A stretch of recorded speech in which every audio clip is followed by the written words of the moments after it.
itu dalam 3 hari, hari Jumat kita akan proses hukum. Selain Titin Prialianti, apakah ada orang lain yang Anda somasi? Ada banyak. Klaim Kemudian, asuransi kecelakaan ya? Ya, klaim asuransi kecelakaan dari Jasara Harja. Kemudian asuransi itu cair. Tanggal berapa cairnya? 12.500, tetapi Nggak ada. Artinya atas dasar itu Anda yakin bahwa ini kecelakaan karena sudah sempat cair. ya, saya yakin betul itu kecelakaan. Kenapa? Sejak 2016 saya juga bersikeras ini kecelakaan dan bukan pembunuhan. Oke, keterangan yang Anda sampaikan tadi ini Bu Titin yang sepenuhnya dibantah oleh Bu Elsa yang membuat Anda katanya dapat surat cinta yaitu somasi. Komentar Anda? Ya kalau somasi sih sah-sah aja, apalagi Bu Elsa kan senang banget kirim somasi. Kayaknya se-Cirebon juga kayaknya mau disomasi semua, mangga aja. Widi mau disomasi, Mega mau disomasi, saya mau disomasi. Kayaknya seluruh yang memberikan keterangan disomasi se-Cirebon juga nggak apa-apa, kita siap kok kalau disomasi. Komentar saya nggak usah ngeledek saya, Ibu Titin.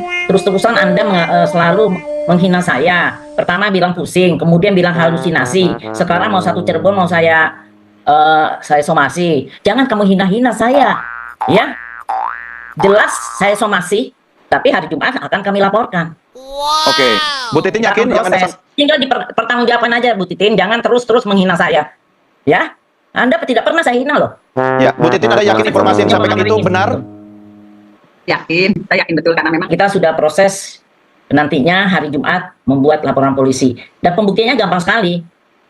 Jadi nggak usah senyum-senyum, fotonya nantinya saya orangnya nggak pernah menghina orang, nggak pernah ngecilin orang, nggak pernah hiperbola. Saya menghormati setiap orang, tetapi saya nggak mau dihina. Saya hidup bukan untuk dihina, ya. Anda belum tahu ya, ada satu saksi adecat bernama Rana alias Piying. Rana? Itu Rana alias Piying.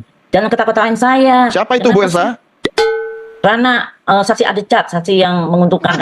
Ini Ibu Titi ini ngapain orang bicara di ketawa-ketawain? Apa yang Ya, lucu? silakan dilanjutkan Bu Elsa.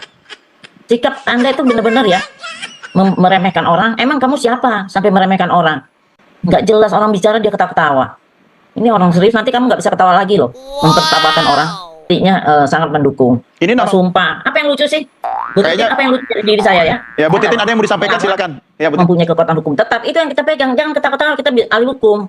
Kok jadi ngomong di podcast? Itu kan tidak resmi. Ya terserah deh kalau memang saya bicara itu lucu, nggak tahu apa yang menjadi kelucuan dari Ibu Titin. Yang jelas sih belum jelas.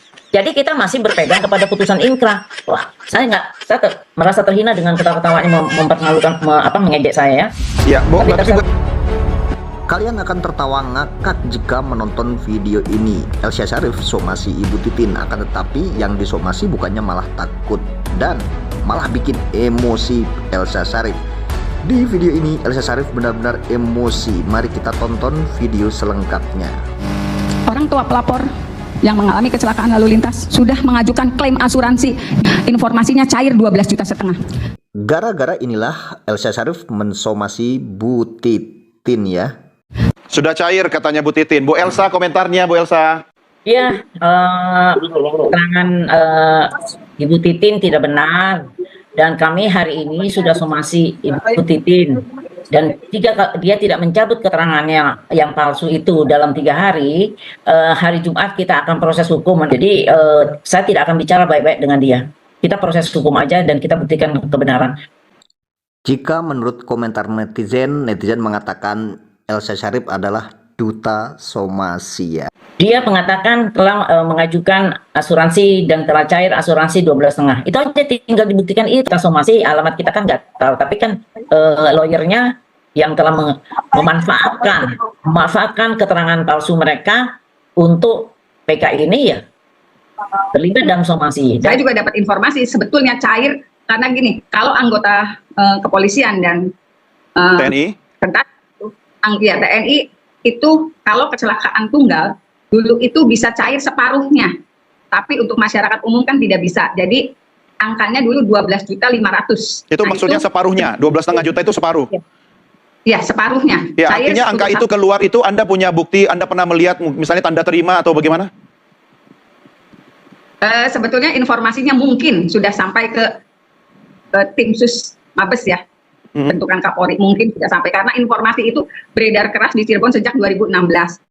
Nah, tentunya Bu Titin bilang seperti itu, ya pastinya ini sudah by data ya. Khusus dugaannya yang bersangkutan atau ayah korban laki-laki mengajukan klaim asuransi Jasara Harja.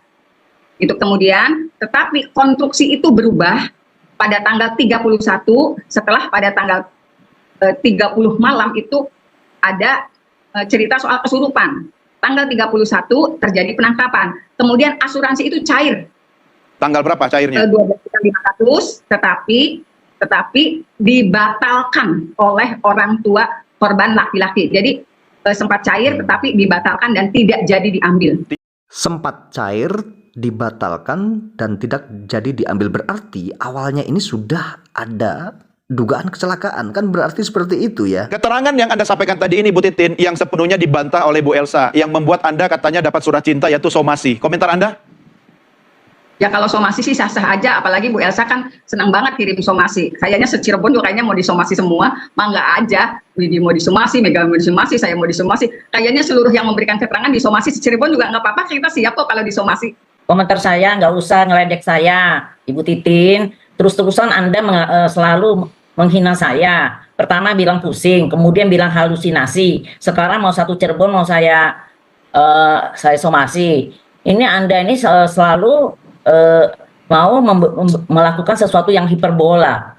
Saya sekolah dan sampai jadi profesor bukan main-main. Jangan kamu hina-hina saya, ya. Jelas saya somasi karena keterangan Anda adalah keterangan palsu dan Anda sudah ditanya, dikejar terus tidak punya bukti apapun. Saya sudah punya bukti. Jadi nanti karena itulah polisi yang menentukan.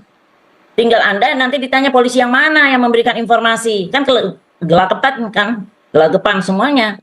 Kayaknya Bu Titin tidak gelagapan dan biasa-biasa saja. Tapi salah satu informasinya, Bu Elsa, yang jelas nanti tinggal aja di penyidikan, itulah bukti saya. Polisi yang mana? Mana keterangannya? Harus ada bukti, kan dia bukan orang biasa. Dia ahli hukum, dia lawyer, apalagi kan dulu mantan wartawan, segala-gala kan jeli, tanya ini dari mana? Harus disomasi, itu kan persyaratan saja. Tapi hari Jumat akan kami laporkan. Oke. Bu Titin Kita yakin akan yang Anda proses. Tinggal dipertanggungjawabkan aja Bu Titin, jangan terus menghina saya. Ya? Anda tidak pernah saya hina loh. Ya, Bu Titin, Anda yakin informasi yang disampaikan itu benar? Ya, kalau institusi kepolisian, terutama dari tim sus yang dibentuk Kapolri untuk mencari tahu siapa anggotanya pasti dapat lah Mas. Tapi saya yakinlah semua juga sekarang sudah bekerja, semua sedang bekerja. Saya yakin betul karena banyak informasi yang saya dapatkan mengenai gerakan yang dilakukan oleh tim sus yang dibentuk oleh Kapolri. Jadi informasi ini tiba-tiba ramai lagi dan sebetulnya mengamini di 2016 karena saya pernah mendengar informasi ini. Tapi memang tidak ada yang menyampaikan. Saya rasa tim sus juga sudah paham ada persoalan ini. Apakah keterangan dari Ibtu Rudiana itu tidak sepenuhnya benar atau keterangannya Bu Elsa menurut Anda tidak seharusnya? Kemudian saya berpikir kalau anak-anak ini memang tidak bersalah, tidak mungkin dia sanggup menyebut nama-nama yang dia ketahui. Apalagi di muka persidangan, apalagi sekarang di media. Tidak mungkin itu terjadi apabila mereka memang tidak mengalami kepedihan yang luar biasa. Emang mereka itu siapa? Cuma anak-anak kuli bangunan. Emang sanggup ngarang cerita yang tidak pernah terjadi, penganiayaan, kemudian karena kalau misalnya bicara secara detail apa sih yang terjadi pada saat penangkapan, itu semua juga bisa bicara detail, sangat bisa. Hanya kesempatan bicara seluas-luasnya itu yang tidak didapatkan. Apalagi sebenarnya di 2016 mengenai saya disiksa, saya disetrum, itu sudah disampaikan di muka majelis, gitu. Tetapi tidak menjadi pertimbangan ya. Kemudian sekarang sidang PK kan hari itu terjadi dan lebih detail, ceritanya lebih detail daripada yang di 2016. Sebetulnya apa yang diharapkan dari kebohongan? Kalau mereka itu orang kecil, nggak mungkin lah mereka ngarang seperti wong saya juga ngelihat kok kondisinya kayak apa di 2016. Anda ingin mencoba mengatakan bahwa keyakinannya Bu Elsa kepada keterangan Ibtu Rudiana itu tidak beralasan begitu? Ya, itu mah dikembalikan ke penilaian masyarakat aja lah. Saya juga kan nggak punya kepentingan untuk menilai seseorang. Gitu. Saya menyatakan itu karena saya melihat apa yang terjadi di 2016, bagaimana kepedihan mereka kan tergambar sebetulnya di sidang. Di 2016. Baik, Bu Elsa, silahkan komentar Anda. Ya saya nggak setuju bilang orang kecil. Sumanto orang kecil, tapi makan orang dan hukum mati. Robi Gedek orang miskin, orang kecil, tapi dia pembunuh dan sodomi anak-anak 49 orang. Jadi nggak usah diceritakan demikian, memberikan suatu image yang play victim. Dan kemudian kalau dibilang Rudiana itu juga polisi kecil dari Bintara, bukan pangkat tinggi. Dia cuma pada saat itu aib tuh nothing for us. Kemudian bilangnya bahwa terjadinya penangkapan ini berubah dari kecelakaan menjadi itu karena kesurupan, itu nggak benar. Justru saya sudah dapat bukti rekaman dan pernyataan dari Linda sendiri bahwa dia kesurupan itu setelah tahu bahwa itu pembunuhan, temannya dibunuh. Jadi 3 hari setelah penangkapan, jadi tanggal 3 September kita sudah proses, nantinya hari Jumat membuat laporan polisi dan pembuktiannya gampang sekali. Jadi nggak usah senyum-senyum, pokoknya nantinya saya orangnya nggak pernah menghina orang, nggak pernah ngecilin orang, nggak pernah hiperbola. Saya menghormati setiap orang, tetapi saya nggak mau dihina. Saya hidup bukan untuk dihina, ya. Anda belum tahu ya, ada satu saksi adecat bernama Rana alias Piying. Rana? Itu Rana alias Piying. Jangan ketawa-ketawain saya. Siapa itu Bu Elsa? Rana, saksi adecat, saksi yang menguntungkan. Ini Ibu Titi ini ngapain orang bicara di ketawa-ketawain? Apa yang lucu? Silakan dilanjutkan Bu Elsa. Sikap Anda itu benar-benar ya meremehkan orang. Emang kamu siapa sampai meremehkan orang? Nggak jelas orang bicara dia ketawa-ketawa. Ini orang serius, nanti kamu nggak bisa ketawa lagi loh. Mempertawakan orang. Artinya sangat mendukung. Ini nama baru lagi ya? Atau sudah pernah diajukan sebelumnya? Udah pernah itu di persidangan. Oh, oke. Sudah ada di persidangan di bawah sumpah. Apa yang lucu sih? Bu Titin, apa yang lucu dari diri saya ya? Ya, Bu Titin ada yang mau disampaikan, silakan. Ya, Bu Titin silakan. Masih di mute? Oke, silakan. Karena itu dalam keterangan di 2016, Ya. kan saya juga hadir di sidang. Dia juga keterangannya tidak konsisten. Kalau misalnya dia melihat itu terjadi pemukulan, itu di persidangan dia ngomong, saya bolak-balik ke situ. Dia jual ojek nganter tukang sayur bolak-balik, tapi tidak kondisi hujan. Dia nggak pakai jas hujan, dia mondar-mandir warawiri, tapi dia tidak melihat ada 2 orang tergeletak di situ. Dia nggak ngomong gitu. Kemudian di podcast lain dalam wawancara ada tiga media yang wawancara sama dia, itu berubah-ubah itu, dan dia meyakini 8 terpidana yang sekarang ditahan itu bukan pelakunya. Jadi artinya keterangan dalam BAP aja itu tidak cukup karena kita meyakini dari dulu itu peradilannya peradilan sesat. Coba lihat Rana di podcastnya Pak Deddy, di podcast lain, di wawancara ada iNews TV, itu beda-beda Rana itu beda. Jadi jangan hanya melihat BAP-nya Rana. Saya ketawa-ketawa karena saya tahu Rana kayak gimana. Kenapa sekarang Rana nggak mau tidak lagi diwawancari oleh media karena nggak ada yang nyambung ceritanya. Coba silakanlah masyarakat Indonesia coba buka-buka lagi lah. Banyak video-video Rana beredar. Itu bukan bikin pusing kita. 2016 juga dia sama bebelat-belit berceritanya. Oke, mungkin Rana yang lain yang dimaksud Bu Elsa ya. Gimana Bu Elsa? Rananya cuma satu, Rana alias Tunggu. Ini kan giliran saya, Ibu. Saya katakan Rana keterangannya bukan, dia tidak karena saksi adecat, dia tidak pernah di BAP. Saya ambil keterangannya di dalam putusan. Keterangannya itu dalam putusan yang mempunyai kekuatan hukum tetap. Jadi saya pegang itu. Saya nggak pegang podcast, yang lain-lain ya. Selama putusan itu masih tetap mempunyai kekuatan hukum tetap, itu yang kita pegang. Jangan ketawa-ketawa kita ahli hukum. Oh jadi ngomong di podcast. Itu kan tidak resmi. Ya terserah deh kalau memang saya bicara itu lucu, nggak tahu apa yang menjadi kelucuan dari Ibu Titin. Yang jelas keterangan itu saya baca di dalam putusan yang mempunyai kekuatan hukum tetap, dan dalam putusan itu 7 orang ini sebagai hukuman terpidana seumur hidup. Kan baru proses pengajuan PK, belum jelas apakah diterima atau ditolak, kan masih belum jelas. Jadi kita masih berpegang kepada putusan inkrah. Wah, saya merasa terhina dengan ketawa-ketawanya mempermalukan, mengejek saya ya. Ya, tapi Bu Elsa, saya boleh tahu dong, apa isi keterangan resmi lengkap Rana yang menurut Anda tadi itu merupakan keterangan resmi? Ya, dia menjelaskan di dalam itu kan saya baca dari putusan itu. Kan itu yang ngetik adalah pasti panitera. Di dalam putusan itu menjelaskan bahwa pada jam itu dia biasa ngangkat sayur dibawa ke pasar, dan dalam perjalanan itu dia melihat ada gerombolan anak-anak. Ini kan kalau saya bacain orang berkasnya ada di kantor ya. Jadi dia melihat ada keributan, berantem anak-anak muda. Terus satu dia lihat perempuan juga ikut dipukulin, sama ada satu lagi dipukulin. Kemudian karena dia bilang ini mungkin anak-anak sekolah, jadi dia melerai, ayo sekolah jangan berantem. Langsung dia lerai. Sudah itu dia pergi lagi. Itu aja dia punya keterangan. Bu Jadi, Elsa, Anda akan menggunakan kembali Rana untuk dimintai keterangannya? untuk apa saya nggak? Itu kan sudah inkrah. Kita udah nggak perlu lagi. Kita harus ini loh. Kita harus patuh hukum. Putusan yang telah mempunyai kekuatan hukum tetap itu yang kita katakan itu yang benar. Ya. Nanti lihat aja apakah itu PK-nya bisa diterima atau kemudian totalnya ditolak, ya sudah. Ya. Tapi kembali lagi keputusan yang inkrah gitu. Oke, baik. Bu Titin, karena ini dasarnya adalah keputusan inkrah, artinya yang Anda sampaikan tadi, Bu Titin, bahwa keterangan Rana itu suka tidak konsisten, itu artinya tidak perlu dikhawatirkan dong?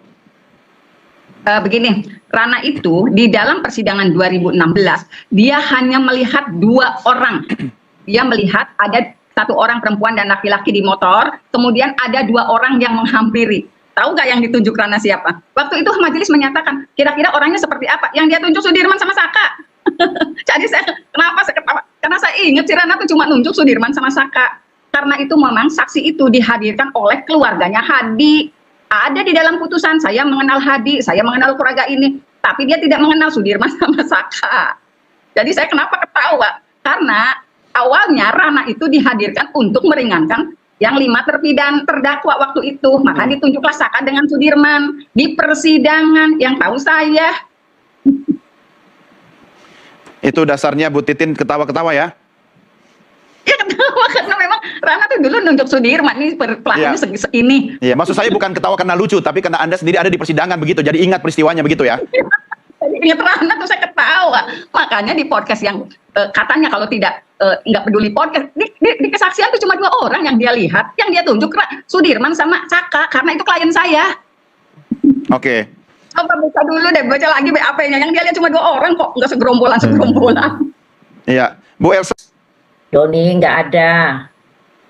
Kalau pengajuan PK, beban pembuktian adalah dari pemohon PK. Sebetulnya sidang yang sidang di lokasi juga sebetulnya itu sudah sesuatu yang tidak lazim ya. Oke. Apalagi sidang kita mau nonton, semuanya bisa nonton kecuali Elsa dan Pitra. Jadi ini penghadangan ya. Kita nggak bisa lihat persidangan itu. Ya. Kita diganjel, malah Pitra dipukulin, bukan dipukulin massa, dipukulin sama penjaga-penjaga itu. Mereka meng-hire satpam, kemudian ormas-ormas, kemudian gengnya ekstasi. Jadi kita ini 2 orang ini dihadang oleh mereka juga, bukan massa. Karena saya tahu waktu saya jalan di massa sendirian aja, mereka bilang Assalamualaikum Bu Elsa, mereka baik-baik, malah saya salam-salaman. Tapi misalnya nih Bu Elsa, sebagai upaya untuk kita bersama-sama mencari kebenaran, ya soal sidang di tempat tadi yang mungkin Anda tidak terlalu sependapat, mungkin kalau dengan menghadirkan Ibtu Rudiana di sidang di tempat itu, malah bisa semakin terbuka, titik terang itu makin terang benerang Bu Elsa. Itu kan maunya tim yang mau membatalkan putusan yang mempunyai kekuatan hukum tetap. Bukan begitu caranya. Yaitu saya lapor polisi ini, nanti penyidik yang netral akan memeriksa kebenaran itu, dan itu akan terjadi putusan-putusan yang nantinya akan mempunyai kekuatan hukum tetap. Jadi bukan begitu ceritanya, karena PK itu tidak ada sebetulnya. Majelis hakim yang di Cirebon kota itu, di Cirebon ya, bukan enggak ada kotanya, Cirebon itu PN Cirebon itu sebagai admin. Mereka mengajukan saksi A, B, C, ditangkap, diterima, dan kemudian diberikan satu analisa, dikirim ke Mahkamah Agung yang memutuskan, menganalisa, bukan majelis hakim yang di PN Cirebon. Karena itu ngapain gitu lihat-lihat ke lokasi, kan sudah ada putusan yang mempunyai kekuatan hukum tetap. Bu Elsa, waktu sidang setempat itu tujuan hadirnya itu sebenarnya buat apa sih? Saya mau melihat, karena terlalu banyak keterangan palsu, saya mau lihat ada nggak yang mereka bohongi, dan saya udah melihat itu. Tapi mereka menghalangi saya, kodenya untuk supaya saya disingkirkan. Jadi saya nggak bisa itu, karena itu saya bilang sayang saya nggak bawa toa. Kalau saya bawa toa, saya teriak-teriakin Pak Hakim, saya mau nonton doang. Saya nggak akan ikut campur. Saya tahu posisi saya hanya untuk menonton apa yang ditunjukkan oleh saksi-saksi palsu ini. Oke, Itu aja. Nanti baru saya proses hukum di arena lain. Saya nggak akan mengganggu PK orang, PK-nya para terpidana, karena itu memang haknya dia. Saya nggak akan menghalang-halangi, mengganggu dan semuanya. Ya, dan salah satu Tetapi kalau upaya keterangan palsu ya harus saya upaya hukum dong. Oke, termasuk somasi yang Anda layangkan begitu ya. Maksimal hari apa, Bu Elsa? Jumat? Jumat sudah kita laporkan. Oke, Bu Titin, Anda Saya punya yakin itu pasti, yakin kan merasa powerful, tidak perlu menjawab, tidak perlu melaksanakan pencabutan keterangan karena merasa benar, ya oke. Ya, kita Saya tanya aja yakin langsung ke Bu Titin, Bu Elsa, mumpung lagi sama-sama kita di sini. Bu Titin, Udah komentarnya. tahu, saya kan tahu sifatnya. Jadi biarin aja saya tetap jalankan hari Jumat. Ya, silakan. siapapun kan yang memang punya kepentingan, kan itu memberikan somasi ke siapapun, orang punya haknya masing-masing. Apabila memang merasa tidak nyaman, kemudian ada mendengar informasi yang menurut yang bersangkutan itu tidak benar, itu kan haknya untuk melakukan somasi. Nah, kita sih patuh aja pada hukum yang berlaku apabila itu terjadi, gitu aja sih. Hari Jumat Bu Kalau- Titin akan merespon atau tidak? Kita lihat aja lah, Mas. Maksudnya kan saya juga kan nggak mau berandai-andai gitu. Maksudnya kan yang disomasi kan kedengarannya bukan cuma saya gitu. Iya. Yang ditelepon kan beberapa, biar nanti kita berangkat bareng-bareng kalau misalnya itu betul somasi itu disampaikan. Kan gitu aja, kan sederhana. Kita kan harus patuhi kalau misalnya itu ada somasi. Ya, kalau gitu nanti kita janjian ya, Bu Titin sama Bu Elsa, hari Jumat sore kita dialog lagi, mau nggak? Boleh. Baik, ya, saya harus mengakhiri diskusi kita. Dan begitulah diskusi memanas, dan diskusi ini memang lucu juga ya, bikin kita ketawa juga. Dan sampai ketemu di video saya berikutnya.